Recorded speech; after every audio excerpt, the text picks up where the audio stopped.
Okay, now let's talk about the four main ways in which we actually handle deadlock. And I'm actually going to start off with avoidance. And before I do that, I want to discuss the concept of an unsafe versus a safe state.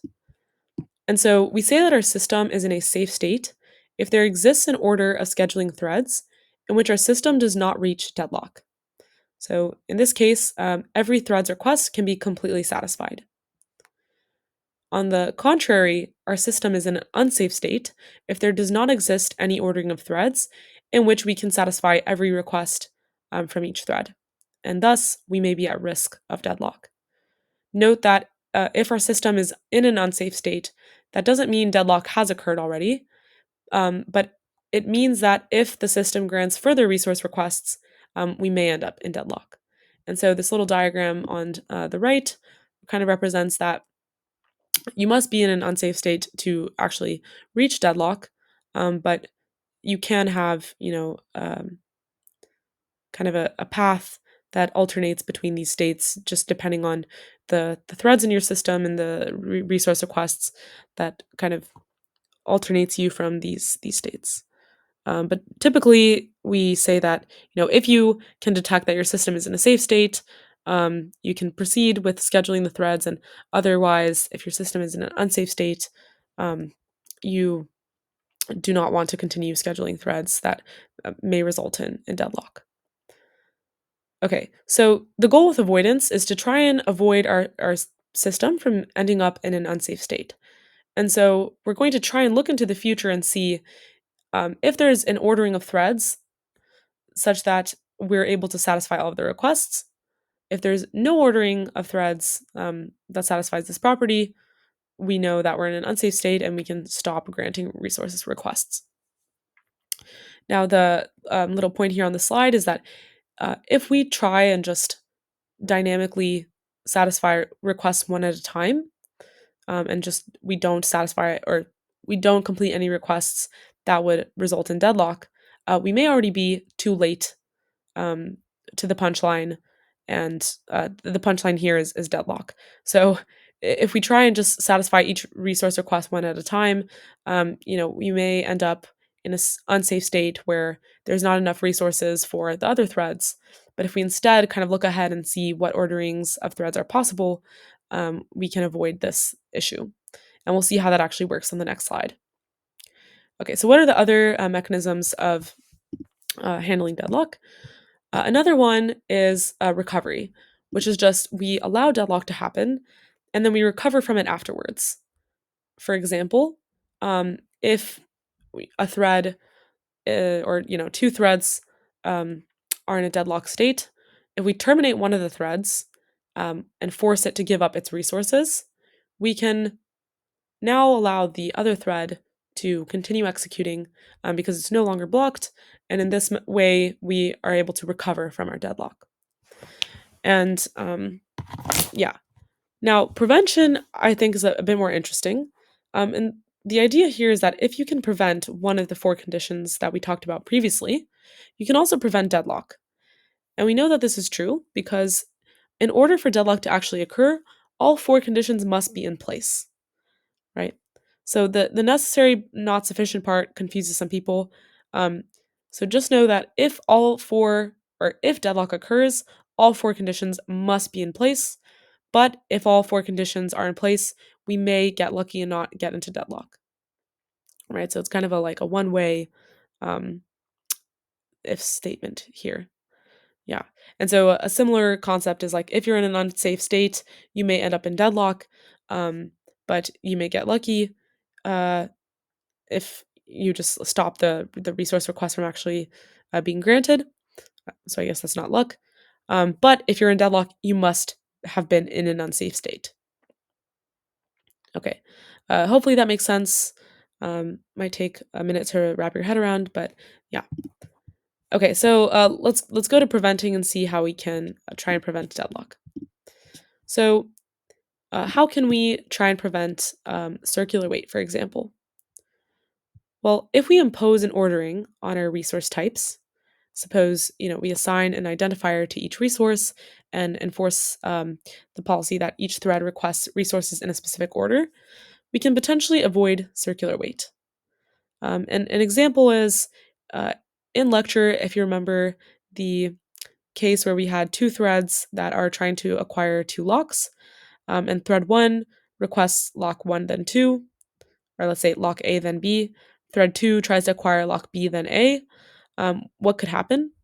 Thread 1 executes first, acquires lock A, then we switch to scheduling and running thread 2, who acquires lock B successfully, and then gets blocked trying to acquire lock A. Now, if we switch back to executing a thread 1 who has just acquired lock A, thread 1 is going to try and acquire lock B, which is held by the other thread. So in this case, we have circular waiting because we requested or tried to acquire the locks in the opposite orders for each thread. If we were to instead acquire lock A then B in both threads, we would not have this issue because, even if we had thread A acquires lock 1 and then we switch to executing thread B, or thread 2, sorry, if thread 2 tries to acquire lock A, then it's just blocked and it's not going to acquire A or B until thread 1 finishes executing. Yeah, I probably should have drawn that out, but hopefully that makes sense. If not, you can look at the lecture slides on Deadlock. It has the same example, but the locks are named X and Y. Okay, so that's one idea. Another is we can try and prevent the condition of hold and wait.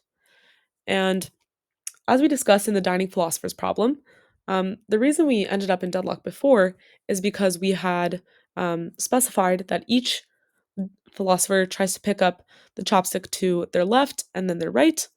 And if all philosophers pick up the left chopstick at the same time, um, all chopsticks are taken, but no philosopher has two of them.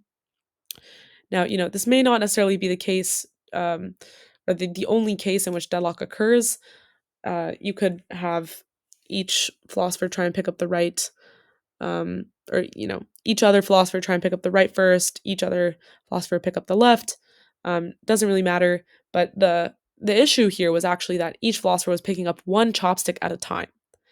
If instead we enforced the policy that each philosopher picks up two chopsticks simultaneously, or if their two chopsticks are not available, they don't pick up any until they become available, we would not end up with this issue, right? Because the very last philosopher that tries to pick up a chopstick, or tries to pick up two in this case, would not be able to pick up any until another philosopher finishes eating. So, yeah. You can also, try and go back to the philosopher's example and think of more ideas for how you can prevent each of the conditions by adding, new strategies or policies to the example. But those are the only ones I'll give for now. Okay. And the last mechanism, sorry, I'm going in reverse order, for how we handle deadlock is denial, which is where we basically pretend that deadlock is not an issue. And this seems kind of counterintuitive, but detecting deadlock is actually quite hard because, as you'll see in the example or the algorithm we give in the following slides, um, to properly detect deadlock, you need a lot of knowledge in advance of what resource requests are going to be given, and it's not that easy to actually calculate all of these and um, check all possible orderings of threads and make sure that specific ordering is respected. That's not super easy. So sometimes it's easier to just pretend that deadlock does not exist. And when it does happen, essentially reboot the system and, or, just terminate the process and start all over. Cool. So hopefully that made sense. We're now going to talk about a deadlock detection algorithm where we keep track of three things. We keep track of, first we have two components of the system, which are the resources available and the threads that we need to execute. Um, and we keep track of how much of each resource is available, how much of each resource is allocated or requested by a specific thread, and we also keep track of all threads that are not yet finished or considered finished by this algorithm. So what we want to do here is basically check if there is an ordering in which the threads can execute and safely satisfy all the requests. And what we do is we continuously run this while loop, where inside the while loop, we look for all of the threads that we have not yet marked as finished. So we haven't, um, you know, placed them anywhere in our ordering of threads that is considered safe. And for each thread that's unfinished, we're going to check if we can satisfy its requests by just checking if the number of resources it's requesting is less than or equal to the available amount in the pool for any thread to use. And if so, we're going to mark it as finished, just saying that we know that we can schedule that specific thread at this point in time, and we're going to donate its allocated resources back to the available pool for other threads to use.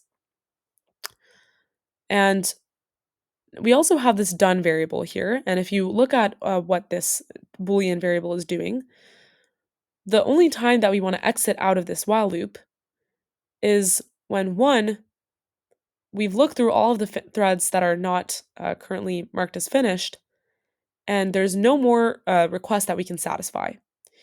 In this case, we know that if we were to schedule the threads, we would be in an unsafe state, and we want to exit from the detection algorithm and say, okay, we've detected a potential deadlock.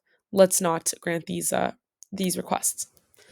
The second scenario in which we exit out of this while loop is when all threads have been marked as finished. So we've gone through all of the requests, seen that we can satisfy them all, and we know that it's safe to execute these threads with the corresponding requests. Now, Banker's algorithm is an avoidance algorithm that is essentially the same thing as you just saw, except in this case, we're going to keep track of, instead of this request array, we're going to keep track of the maximum number of resources that each thread is requesting.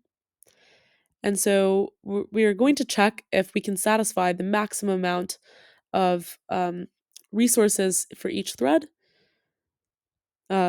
subtracted from what's already allocated, of course. If so, we similarly mark the thread as finished and donate the allocated resources back to the available pool. Yeah. And just a note that this algorithm can be applied for more so, requests that come one at a time. Versus here, we're looking at the maximum number of resources that a thread is requesting for its execution or to be able to execute. Okay. And also, sorry, similar idea to what we had with the dining philosophers, where we propose that instead we try and allocate, both chopsticks at once. Here we're trying to see if we can allocate the maximum number of resources or units per resource for each thread before we actually execute the thread. Okay, so to run through an example of bankers, what we're going to do is look at these tables on the right here, where we look at the available amount of units per each resource in the system, and also look at the amount of resource that each thread needs. And so if we can satisfy a specific thread's requests, we can place them first, or we can place them as the next thread that should be in our order of executing threads, as in we know we can schedule them at that point in time. Otherwise, we're going to delay their execution to later and see if we can satisfy their requests when another thread finishes. Okay, so in the first step of this algorithm, we note that we cannot satisfy thread 1's request, since it's requesting 3 units of resource 2, which are not available, but thread 2 is fine. It's only requesting 1 unit, and we do have 1 unit of R1 in the system, so let's schedule T2. And now when thread 2, or once we know that we can schedule thread 2, we can donate its resources back to the available pool. So we do that. And now we check, can we actually schedule thread 1 now that thread 2 has released whatever it was holding on to? Now we note that we can, so we've determined an order of threads that can execute safely and satisfy all of these requests. So we are in a safe state. Okay, so what if instead thread 2 needed 2 units of R1 instead of just 1? In this case, we note that we cannot satisfy any thread's request, and so the system is in an unsafe state. Let's not run the threads further. Okay, hopefully that made sense. Let me know if you have any questions, and yeah.